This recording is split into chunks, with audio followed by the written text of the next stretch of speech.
أعوذ بالله من الشيطان الرجيم. بسم الله الرحمن الرحيم.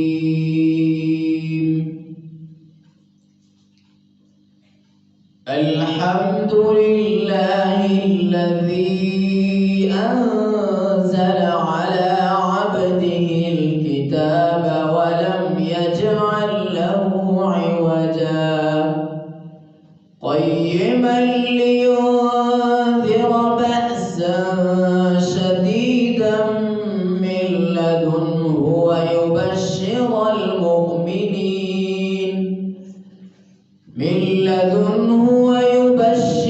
المؤمنين الذين يعملون الصالحات أن لهم أجرا حسنا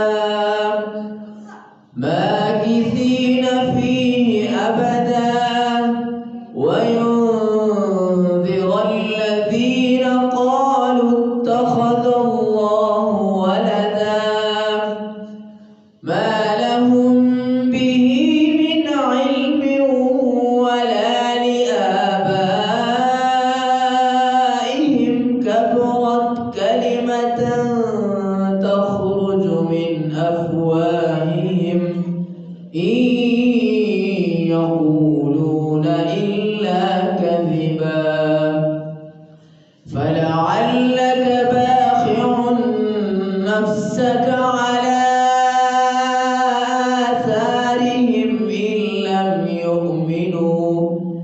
إن لم يؤمنوا بهذا الحديث أسفا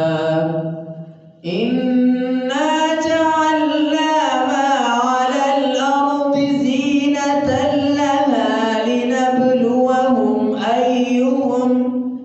لنبلوهم أيهم أحسن عملا